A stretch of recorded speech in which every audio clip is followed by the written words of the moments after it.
is advised.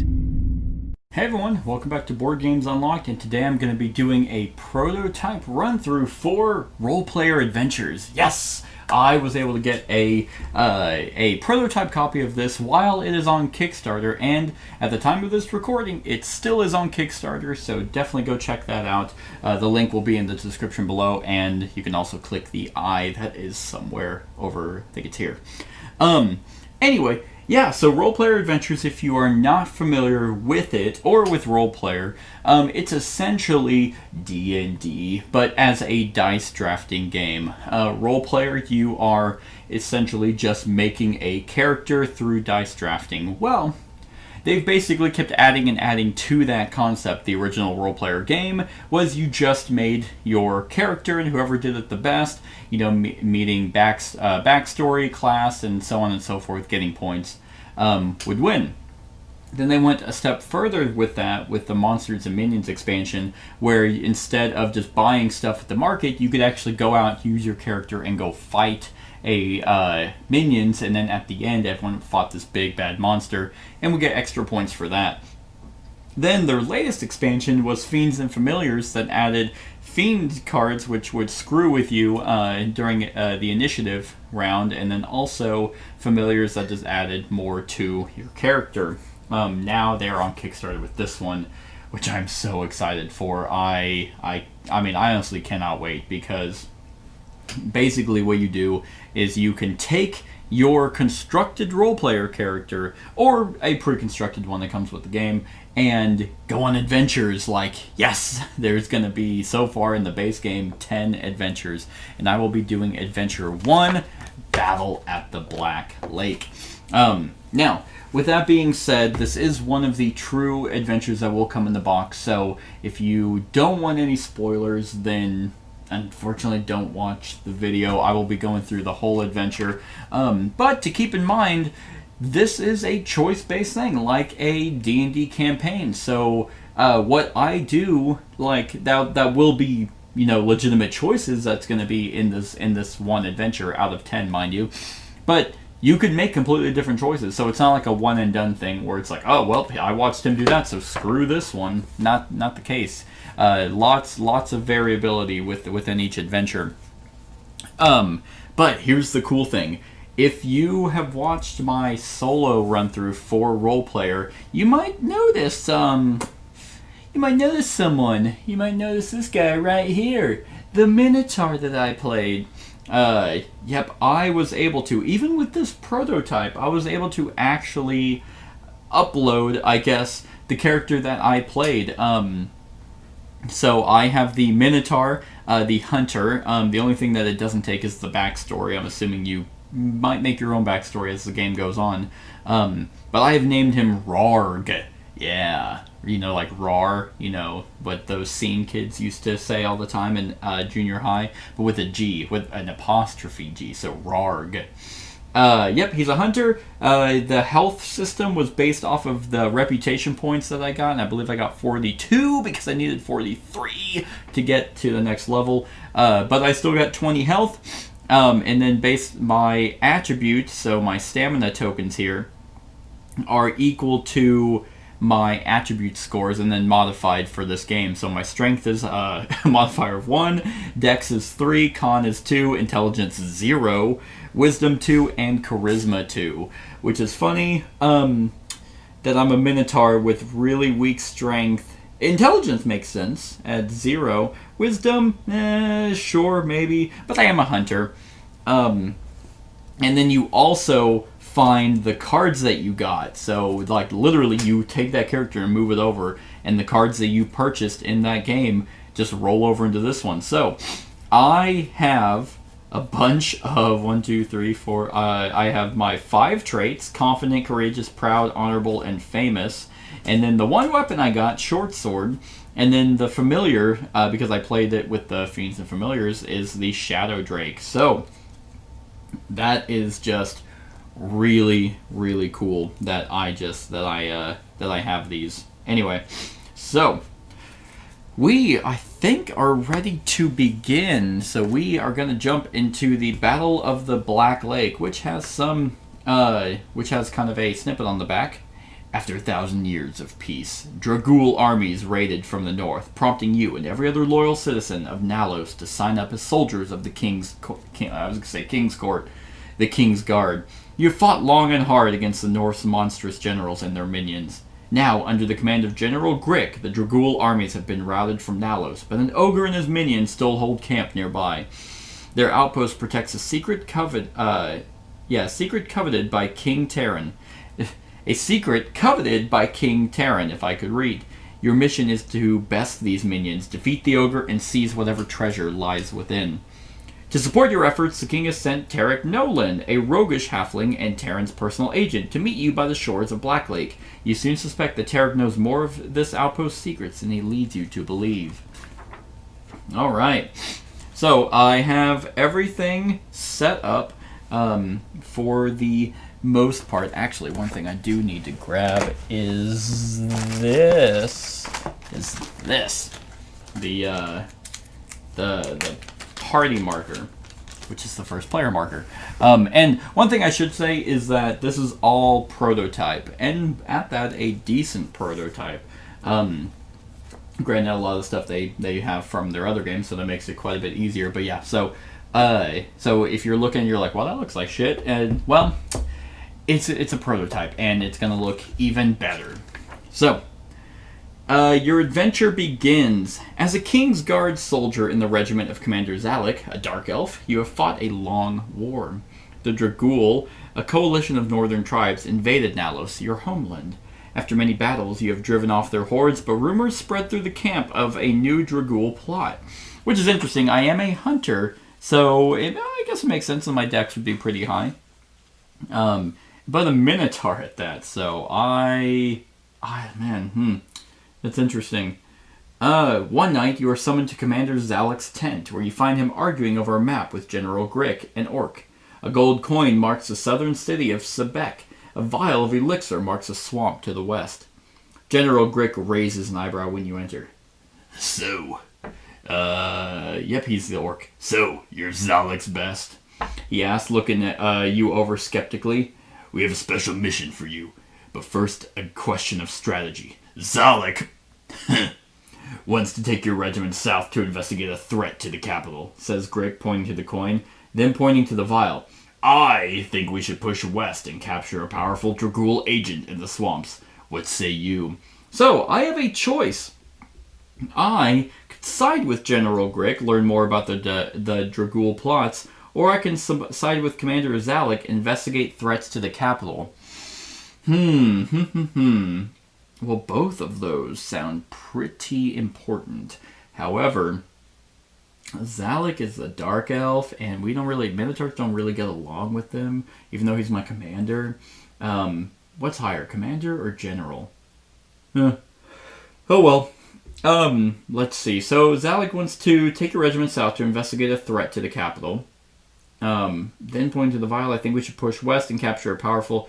I think the Dragur agent is going to give us the best information. So I'm gonna side with let's see, yeah, with General Grick. So I will begin 1. You point to the vial of elixir, and General Grick laughs, patting you on the back. Ha ha ha! Yes, exactly. He says. Zalek nods. I'll leave it to you then. He says. He collects his coin and exits the tent, crying a little bit. All right. So the action indicator below. Oh, it actually will remind us of stuff. So that's pretty cool. So the action indicator below instructs you to record a keyword. To do this, write the keyword Grick in the key space. Oh, yay! So let's see. Keywords. I'm just gonna try and write it sideways. Grick. This is. That looks awful. It's okay. You guys can't really see it. Anyway, but trust me, I wrote Grick down. You can keep the vial, the general says to you, rolling up the map. You'll need it where you're going. Leave now and travel due east until you reach a small enemy encampment. A special operative of King Terran will meet you there. You collect the elixir from the table and drink it down. With a nod, the general sends you forth. Gain 1 XP. Yeah. Oh, what's also cool is the XP and the gold also carries over from, like, like from your character. So like the gold that you would have, and then also the XP that you gain would have carried over. So that's pretty cool. You make haste under a crescent moon, crossing burnt and abandoned farmland into open prairie. At the top of a bluff, you look out over a dark lake to a wooden outpost. Party marker at location A. Boop. There's me. I'm a one-man party. I think I can do this. Actually, what's pretty cool is during skills and combat checks, you spend your stamina to add colored dice, and the number of colored dice you can specifically add is equal to the number of people in your party. So if we wanted to add a black die, because that's dex, we would need to spend, if we were playing with 4 people, you'd need to spend 4 total. So one person could spend 4, everyone could spend 1. But since it's just me, it's 1 for 1, which I think is pretty neat. Alright, read entry A. Borland Prairie. So there are action indicators. I'm gonna try not to spoil anything that I don't personally choose as well. So yeah. So there are action indicators. They're always resolved in order from top to bottom. So like that right there. These are action indicators. So I do top and then bottom. So sometimes an action indicator will direct you to another entry. When this happens, immediately turn to that entry without reading or resolving any more action indicators. Oh, all right. So the first one is if there is no XP at this location. There is one. Otherwise, collect the XP from this location and continue reading. Yay! I'm getting a bunch of XP, which is probably not good, meaning I'm going to get beat up a lot. As you look out over the lake, a voice calls from a thicket behind you. You turn to discover a friendly halfling roasting apples and hares by his fire. You look like you could use a meal! Wow, that is a horrible halfling voice. You disregard the halfling and he chuckles and stands to salute you. Tarek Nolan! He's Mickey Mouse. Ho ho! Special operative of King Terran, confidant of the immortal knight, and bearer of bad news and terrible secrets. Now come, eat and rest, for we have hard work ahead of us. Basically, we show up and we're like, that Blacklake looks pretty disgusting. Care to join me? Oh, God, it's one of those guys. As you eat, Tarek speaks in a hushed voice. Now, the lake below is dark, for the Dragur filled it with blood and ashes of their dead. This voice does not seem to accommodate that terrible, terrible thing I just said. Our mission is to secure the outpost. The northern shore is guarded by an encampment of goblins, weak but many. Gnolls stand watch to the south. We need to eliminate both camps, so take your pick. You go one way, and I'll go the other. Burn down their camp to signal your progress. I'll do the same. Tarek pulls something from his pack and tosses it to you. We'll need this at the gate. So, discovery cards. When instructed to reveal a specific discovery card, do not shuffle or examine other cards in the deck. Only find and reveal the card referenced by the text. The discovery deck is organized in numerical order. So, reveal discovery card 65. This is the discovery deck right here. 65. Right there. All right. Hey, a bluestone fireball. That's pretty cool. So, yep. Items can be used at locations. To use the bluestone fireball, it would actually go... Oh, no! It would actually go over here. Bluestone fireball. But I will actually show you the art. There you go. Bluestone fireball. I'm actually going to keep that right here so I don't have to like reach so far. But just so you guys are aware, it would go over there. Yeah, so items can be used at locations. To use the bluestone fireball that Tarek Nolan handed you here at Borland Prairie, combine the location letter with the item number and turn to that entry in the storybook. You cannot use the same item twice. Alright. Well, I am, So I can use an item or I can move to another location. I am not going to use this right here. That sounds like a terrible, terrible idea. Just throw it down. But I can move to another location. So I need to decide. I can go up to the Goblin Camp or the Gnoll Camp. Let's see. So Northern Shore is guarded by an encampment of goblins. They're weak, but there's a lot. or the Knoll stand watch to the south. We need to eliminate both camps. Well, I think, if I get to pick one, he's going to do the other. I think, as a hunter with decent dex and constitution and wisdom, the only thing I suck straight ass at is intelligence. I am so dumb. So I really should just flip a coin and be like, I'll go there. And now, honestly, I actually should just throw the fireball down and be like, oh, that's cool. I'm not going to do that, though, because I wouldn't do that. I'm going to go after the Knoll camp. I think I'll do the Knoll camp. So I'm going to move. Which I run into that encounter. So in the multiplayer game, the player to the right. Okay, well, now there's the Tomb of Encounters. So I'm going to flip this. It is number 2. So this is going to be Adventure 1, Encounter 2. Now that you've found the entry that matches your encounter token, remove that token from the adventure map and return it to the box. Alrighty. Let's move that over there. By the faint light of the crescent moon, you make your way through a grove of ancient trees. You discover a thin line of twine running across your path and up a tree, where rusty pots and pans hang from the branches. The forest around you is laced with these tripwires. Any false move will alert the Dragur to your presence. Well, I don't want to do that. So the choice indicators below offer a choice between 2 skill checks. Each shows which attributes will be used to resolve the skill check. Once you've made your choice, turn to the corresponding entry here in the tomb. So that's pretty cool. So down there, right there, I can disarm the trap using Dex and Intelligence, or I can carefully sneak through it, Dex and Wisdom. Well, as I just said, my Intelligence is 0, so I will carefully sneak through it. Not that very good of a hunter. Well, that still makes sense. Alright, so Adventure 1-6. You do your best to creep your way past the many tripwires that the Dragur have set up on the path to their equipment. So now I have a skill check. So, this is where we take the skill book here, which you can see, and we find it's a skill check, just stealth 1. So we actually find it. So this is really neat. I like this quite a bit. So you just find it, and it has art on it. Is it? Oh, it is alphabetical. So there's stealth, and then it's a stealth 1. So meaning I just have to do the 1 up here, which has a dice limit of 4. I'm just going to place that right there. And you get 2, a 1, and okay, so yeah, so that's supposed to be white.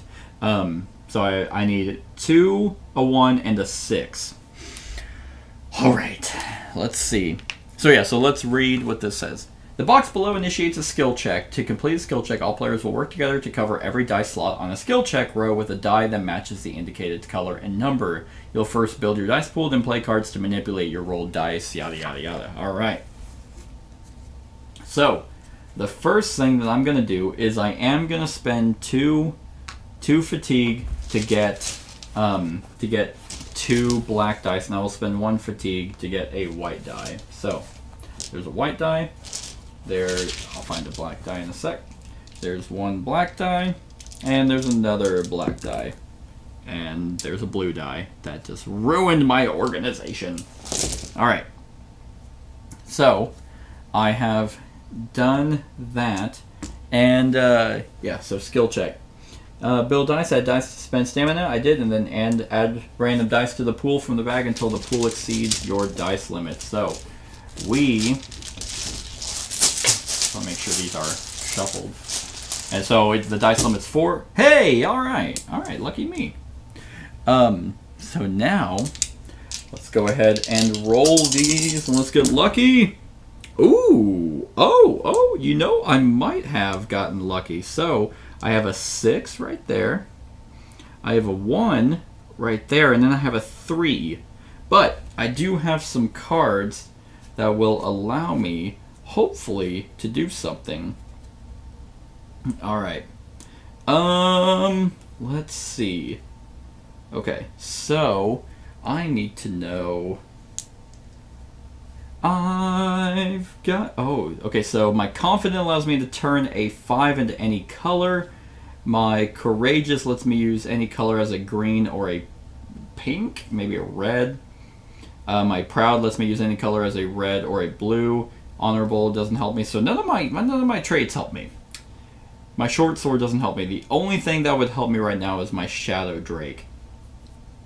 I was really, yeah, and actually the number of cards that we can play is equal to our, like our play limit. So I can play up to 4 cards on my turn.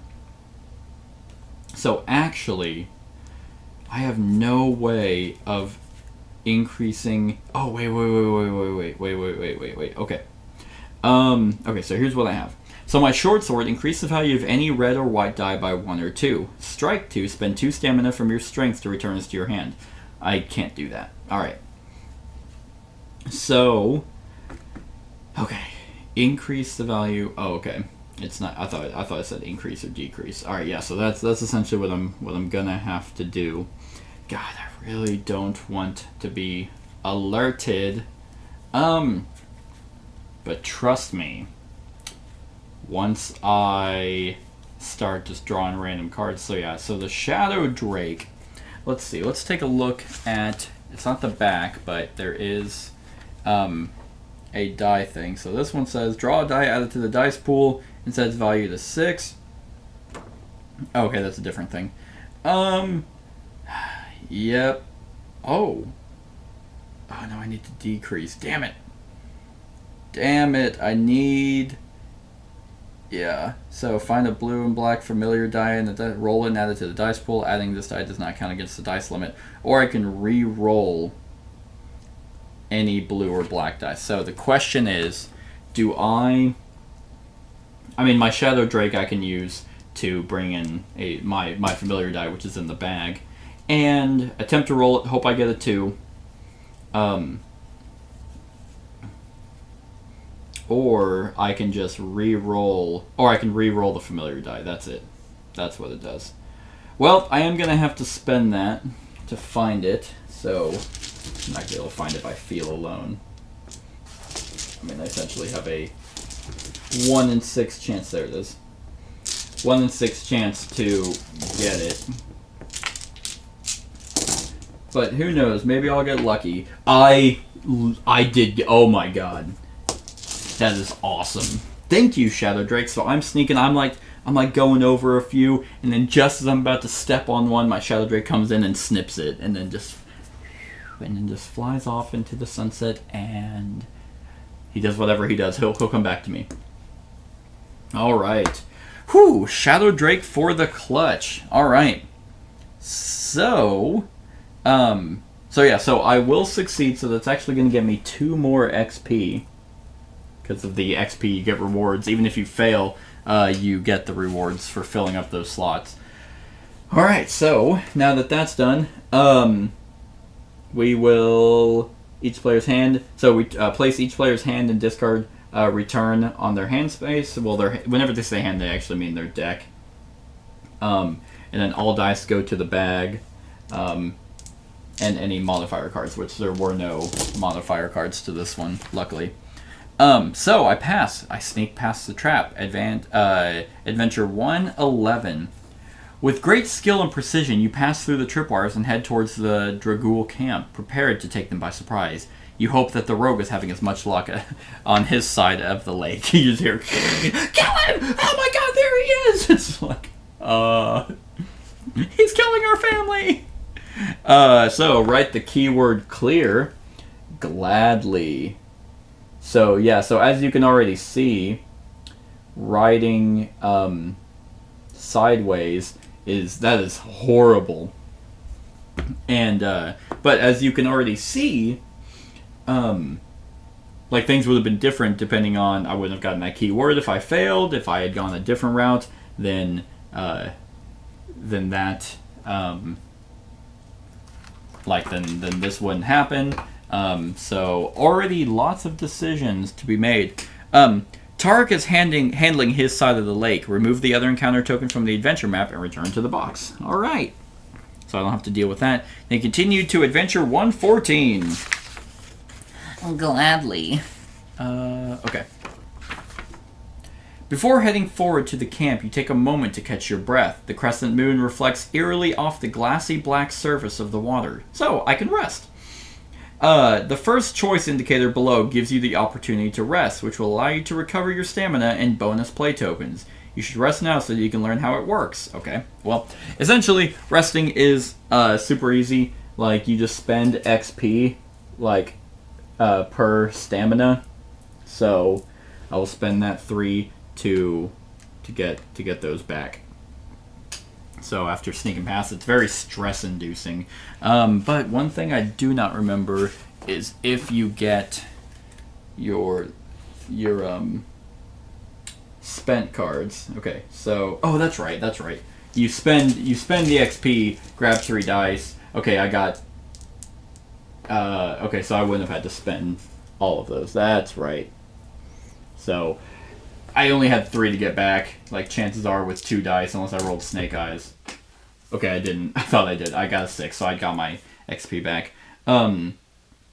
Yeah, return all bonus play tokens to the bonus play thing. I did not use my hunter thing.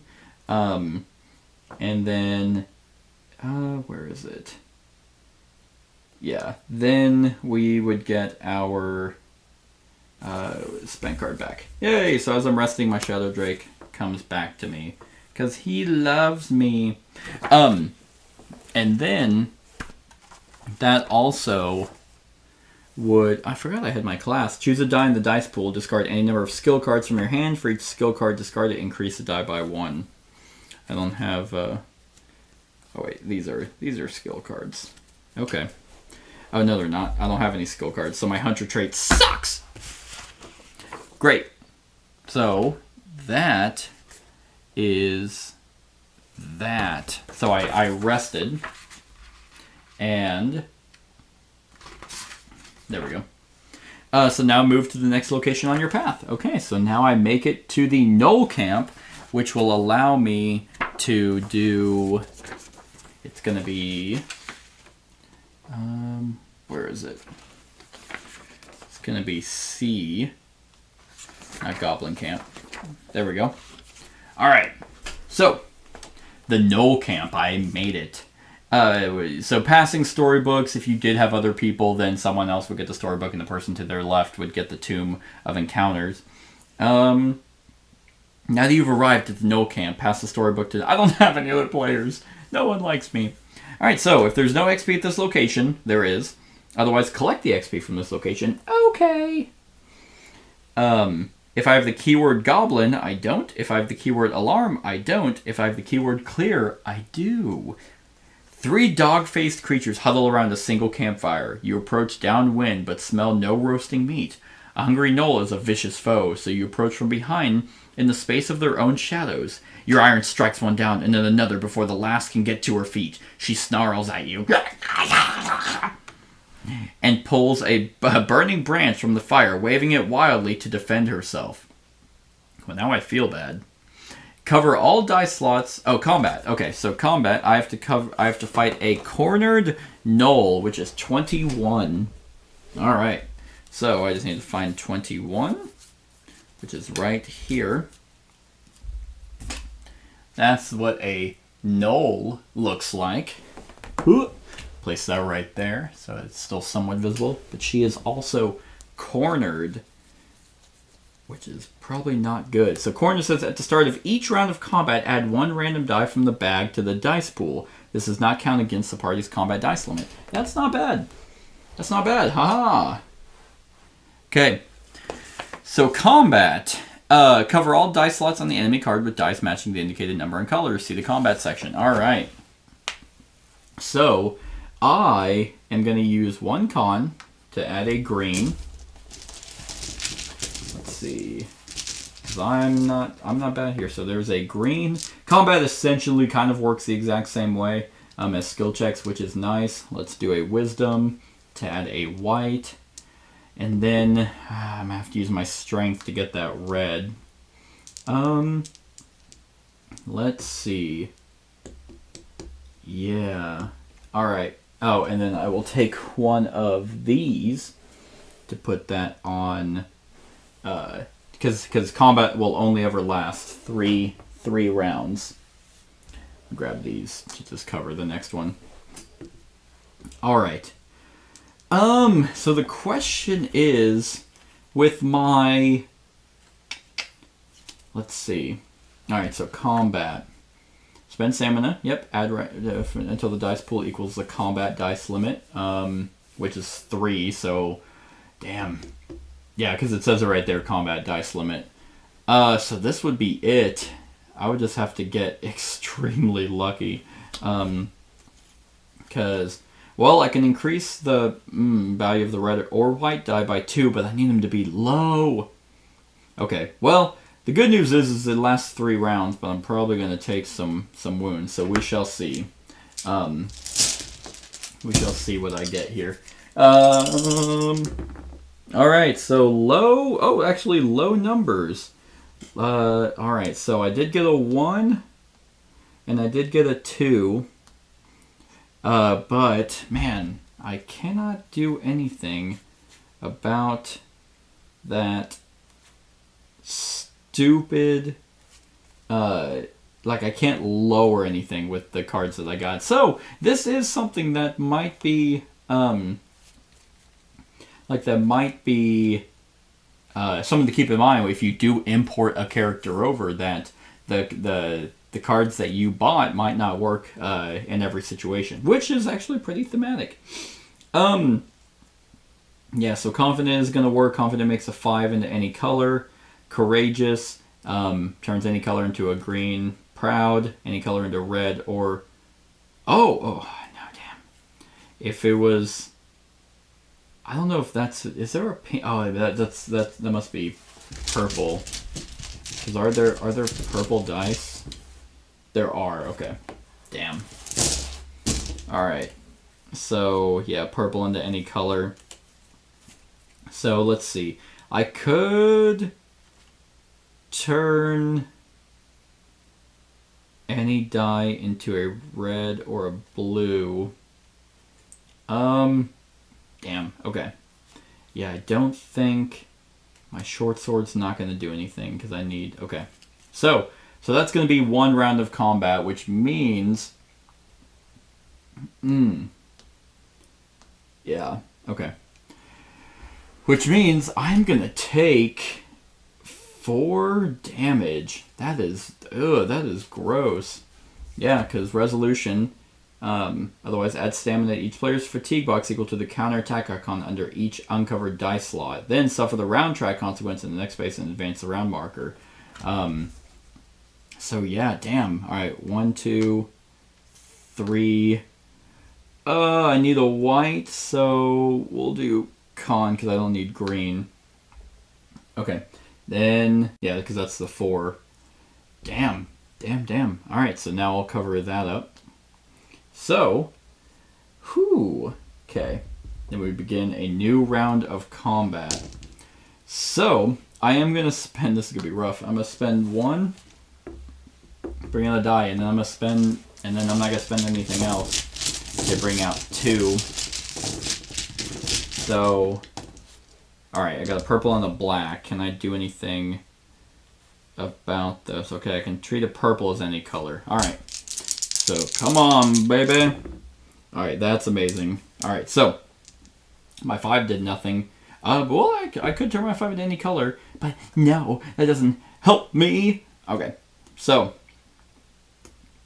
I can turn my purple with my famous into any color. So, I will spend my famous to turn that 2 into a white. So, that is... that. Alright. So, ouch. Oh, I was supposed to add 1. Hold on. Okay, it wouldn't have mattered anyway. I was supposed to add cornered at the start of each combat round. Oh, hey, there's the white. Yeah, but anyway, so I kill her after she actually like stabs me with the burning branch. I'm just like, and I do that bull fucking just whatever it's called. And then I kill her, so that's gonna get me 2 XP, which hopefully I can rest. This is going to come back into my hand. I did not use anything with the spent icon. And that cornered knoll, let's see what it says. Okay. Yep, you drive her away from the camp. No, I murdered her. Now so the cornered, now we'll go back into the modifier deck. Boop. And then this knoll runs off, even though it's like, great, now she's gonna go tell people. Even though I dropped 2 of her friends, and they're probably like, man, you know what? We don't really like being evil. We should probably join the King's Guard. And then I kill some people. All right. So C3. The gnolls retreat from your blades and flee back toward their homeland in the north. As they run, you set fire to their tents. By the light of the burning camp, you find something the cowards left behind. Reveal discovery 86. Ooh. 86. Oh, a Lodestone Pendant. Interesting. That does nothing. There's Lodestone. Alright. And record the keyword null. Gladly. Null. Oh, that one actually doesn't look too bad. Okay. Another fire rises from across the lake. You trust that Tarek is making good progress and will meet you at the fortified gate ahead. So, item combinations. When a choice indicator offers you the opportunity to use an item, you may also choose to use 2 items at the same time. To do so, combine the location letter and both item numbers with the lowest number first and turn to that entry in the storybook. You cannot use the same item combination twice in the same location. So I am going to rest because it gives me that option. And I am going to spend 3 XP to roll 3 dice. Because I very much would like my things back. Alright, 7. So 2, 4, 6, 7. Alright. So let's go ahead and do 2. So 1, 2, 1, 2, 3. And we'll do 1 there. Guess my 1 strength. Alright, not bad. Not bad. Take a breather, nurse the burn wounds. Alright, so item combinations. Choose and then turn to the entries in the storybook. So the 2 items that I have is a Bluestone Fireball and a Lodestone Pendant. I don't know what any of this does. So the best that I might be able to see what this Lodestone Pendant does while I'm here. They left it behind, so maybe it does something. So C86. Let's see. Okay. Okay. The Lodestone Pendant is expertly made. It's magnetic stone carved into a smooth shape. When you hold it by its chain, the pendant sways gently, responding perhaps to an invisible attraction to nearby metal, or perhaps to subtle motions of your hand. If you had something else to hang it from, you could get a clearer signal of its attraction to metal. Okay. So I can,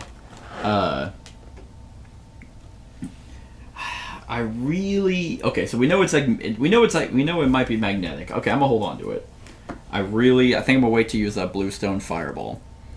So now I can move to another location. So the only option I can do is to drown myself in the lake that's filled with blood. Oh, you can actually, well, you probably can't. Oh, you actually can. That's pretty cool. You can actually see the faint pools of blood in the lake. That's pretty impressive. All right. So I rested. I did use an item, so now I can move to another location. So I am going to move to the outpost wall. I'm supposed to meet him at the wall, so let's go to D. If you have the keyword open, I don't. If there is no XP at this location, there is. Otherwise, collect the XP and continue reading. So, yay! More XP! You approach the fortified outpost as the moon sets, leaving you in utter darkness. Behind you, twin fires burn on either side of the shimmering black lake. You feel your way across the rough wood of the outpost's massive gate, but can find no handle or latch, yet the gate holds firm. It must be barred from within. Behind this wall, the Dragur are protecting a powerful artifact. Tarek Nolan, the halfling, is nowhere in sight. I can use an item, I can rest, or move to another location. Well, I don't need to rest. Why is he not here? So I can go to the goblin camp to see what happened to him. Nah. I didn't really like him. Like, I'm a Minotaur. I'm like 8 feet, 9 feet tall. I finished my job before him. He's dead weight. He doesn't weigh anything to me at all, but he comes up to my, like, calf. So I'm going to use an item. I'm going to use this bluestone fireball. That sounds fun. Maybe it'll burn down the wall. So let's do D65. You uncork the bluestone fireball at the base of the fortified gate and run for cover. A thunderous explosion tears a wide, flaming hole in the wall, giving you a passage through.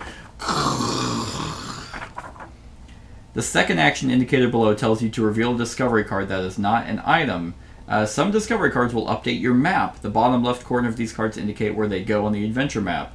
So, record the keyword open. Okay, now I got it. So, open. Haha. Reveal discovery card 16 and place 1 XP on it. Alright.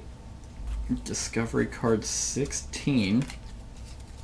Oh, interesting. Alright. So that's going to go...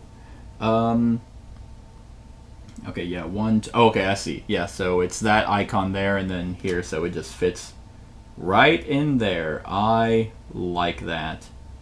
And then place an XP on it, so the outpost interior. And then return discovery card 65 to the discovery deck. Well, use that once. It was worth it. And what's cool is, like, you could, like, I could have used that. So I could use that in, like, multiple areas. I could have used it there. I could have used it here. So who knows what would have happened. Alright, so that happened. Now I can rest or move to another location. Well, I don't need to rest anymore. Hey, this one they give you a lot of opportunities to rest. I just blow that up and I'm like, it's time for a nap. Alright, well, yeah, I'm just gonna go on in. I'm doing pretty well. I'm doing pretty well for myself. So E. If you have the title Revealer of Secrets, I don't. If you have the title Rogue's Accomplice, I don't. If you have the title Aid to Ogre, I don't. Collect XP and continue reading. Probably should have gone back. You pass through the smoldering hole and enter the Dragur's outpost. Its massive wooden walls are solid but roughly constructed. They enclosed an open space, empty except for a single chest of white metal and a gray-skinned ogre who stands before it with an iron club. The ogre shouts in the Dragur language. It's gibberish to you, as if he were making all the sounds but none of the sense of Nalos common. Between his angry cries, he smashes the metal chest with such force that it shakes the ground around you, but the chest only rings out a remarkably pleasant tone. It remains unbroken, undented, and firmly in place. Enraged, the ogre approaches you, shouting and swinging his club wildly. As you approach his outburst, you catch a glimpse of something moving in the shadows behind him. Tarek Nolan, blade drawn, carefully approaches the ogre from the other side of the outpost. Okay, see? I don't need to go back and get him. Like, he was there the whole time. So, at this location, the choices you make will affect your standing with 3 major factions. So we have the King's Favor, the Starlit Door Favor, and Dragur Favor. Oh, so you can actually go straight evil. Find the favor marker and place them on the 0 starting spaces. Oh, okay, so that's what these are. So 0, 0, and 0. Alright. When ready, make your choice about how to deal with the ogre, so I can attack the ogre or try to understand what he is saying. That sucks. Like, ugh. It uses intelligence and wisdom, and I don't have any intelligence, and I have okay wisdom. I'm gonna attack him. Like, that's my best bet. If I was any other character, if I wasn't a dumb Minotaur, like, that hunts, then I would, then I would try to understand him, but I'm just gonna fight him. The ogre throws himself at you with all the ferocity of a cornered animal. He swings his iron club wildly and races towards you. Alright. So, combat, tag. Tog, not tag. We're going to play tag. 52. Yep, there's Tog right there. This is gonna be a nasty fight. Let's place that down there.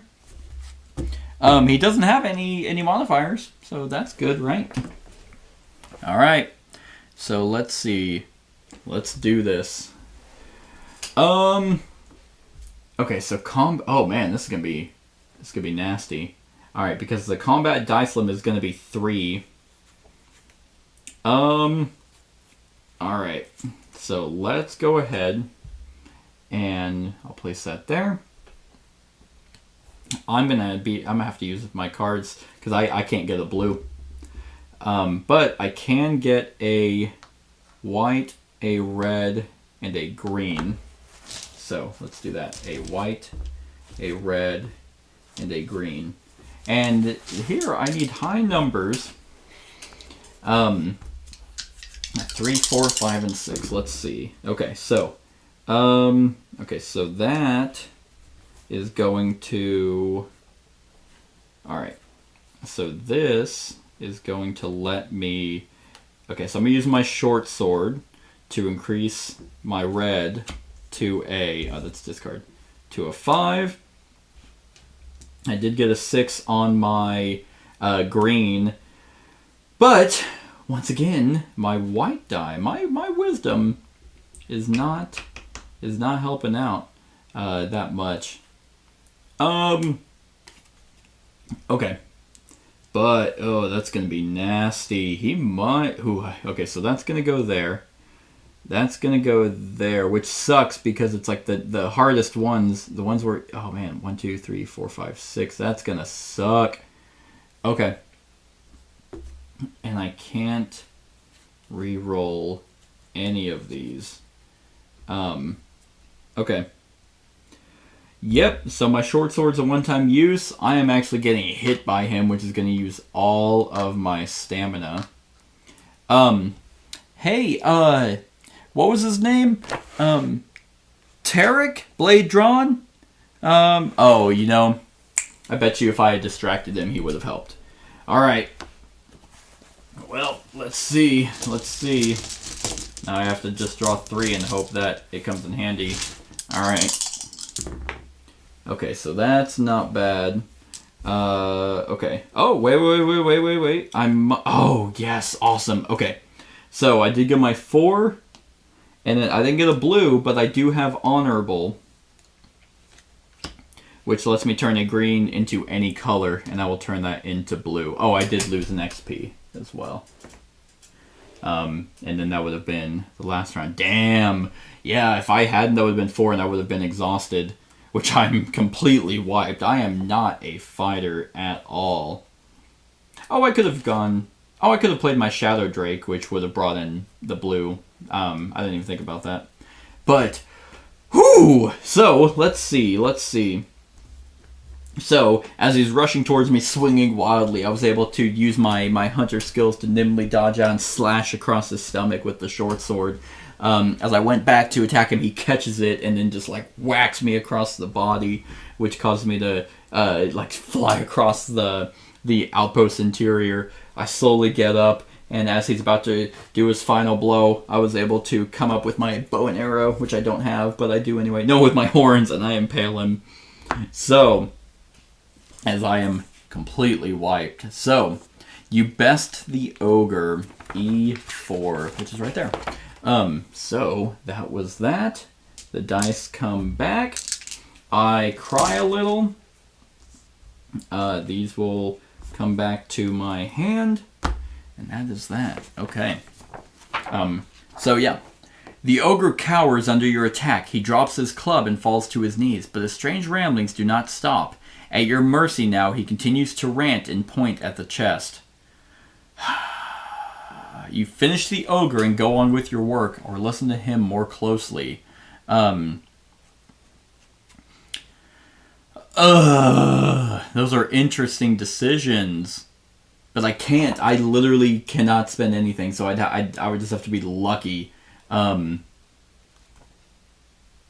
I'm gonna kill him. You end the ogre's life quickly and mercifully. Tarek approaches, sheathing his blade. Nice work, he tells you. I didn't have to do a thing. Reveal title card 3. So here's the title deck. So that is title card 3, which is Rogue's Accomplice. All right. At Blacklake, your mission with Tarek Nolan ended with the death of an ogre. The battle will not be forgotten, not by Tarek, and not by the ogre's ghost. That's pretty cool. I like the artwork. So yeah, so I would have this title. And then, find the deck of title cards. Do not shuffle. They should be, find 3. Titles like this record your decisions and alter the events of future adventures in the campaign. Now, favor markers. Adjust the favor markers on the faction tracks as instructed. The King's favor goes up by 1. The Dragul's favor goes down by 1. That's fine. All right. If you have both of the keywords goblin and okay, so I have both the keywords null and clear.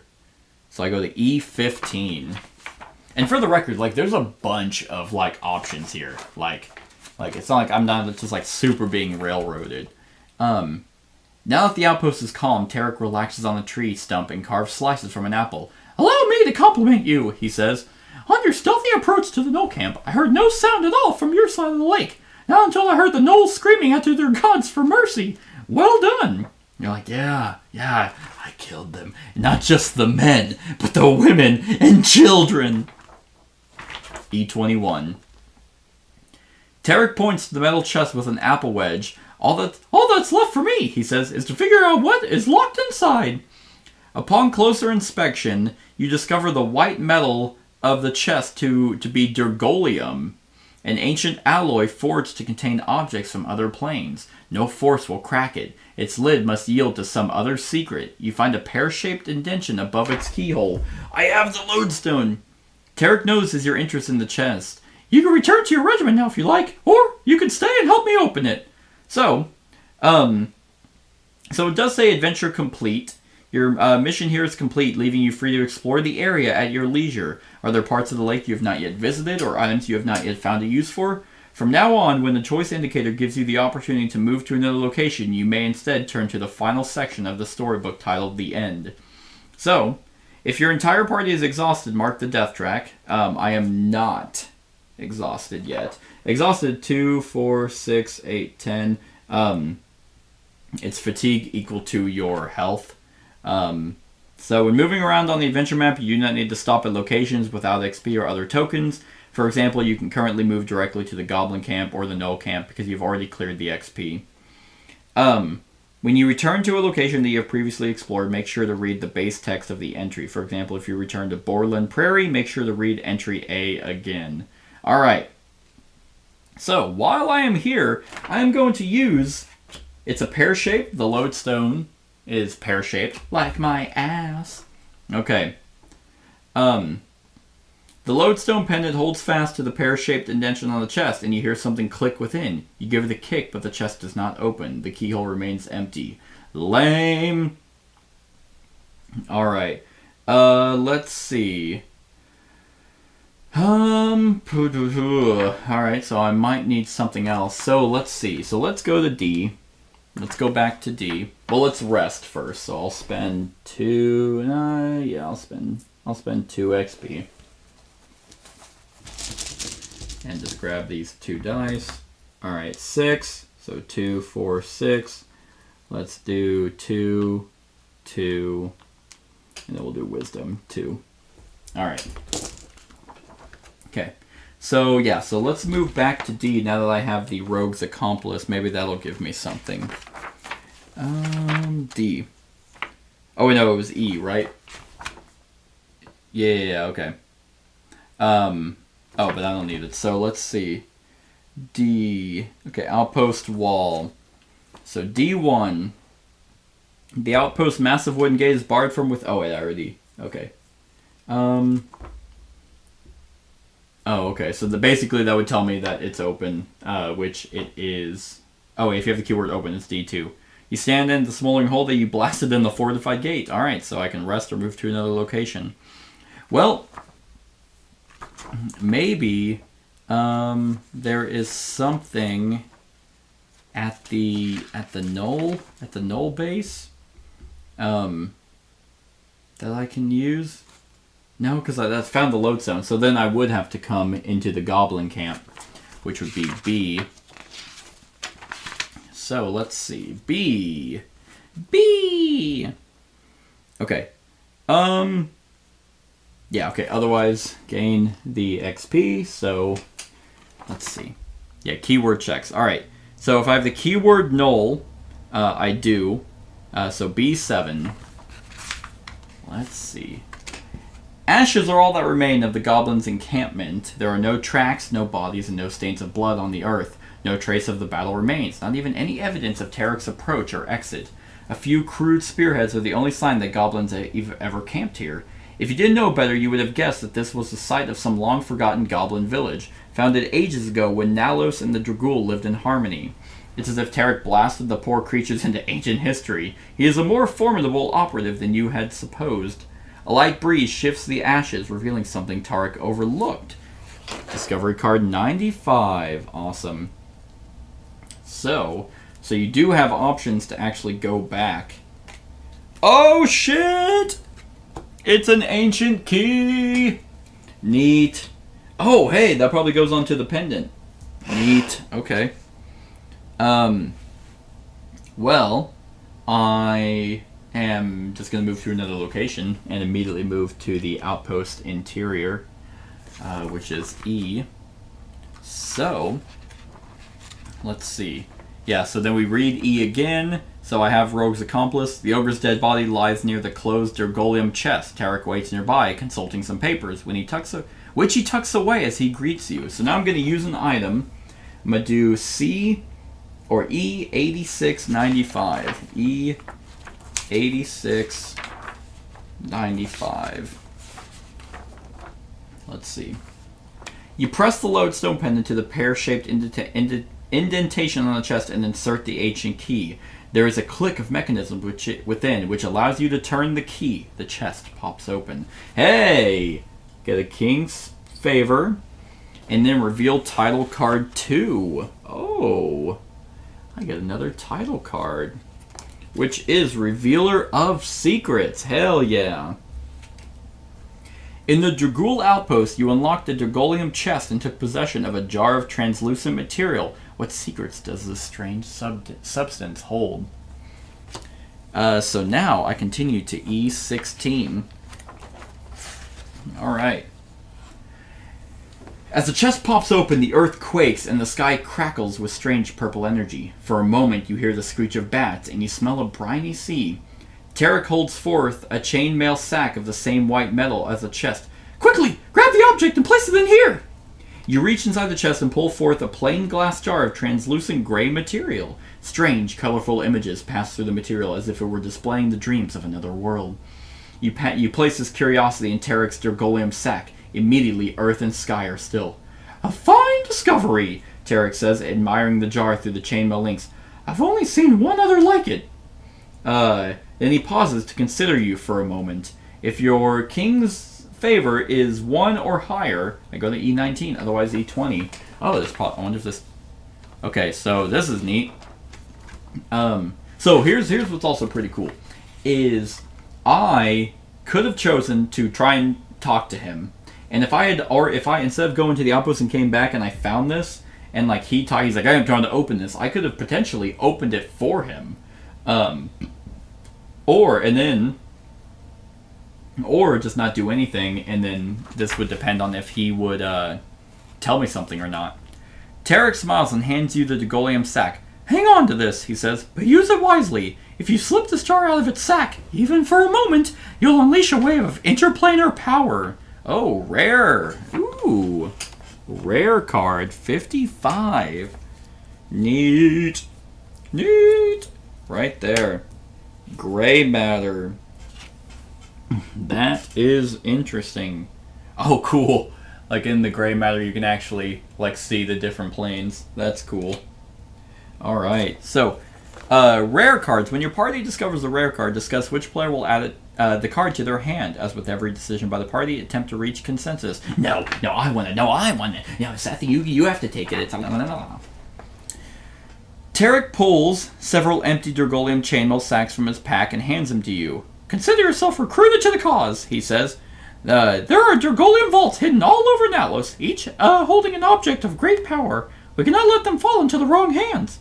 By the king's orders, we must gather as many as we can, and with haste.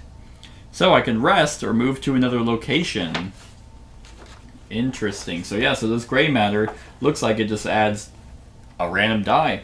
That's pretty good. But it's a spin, so I have to rest to get it back.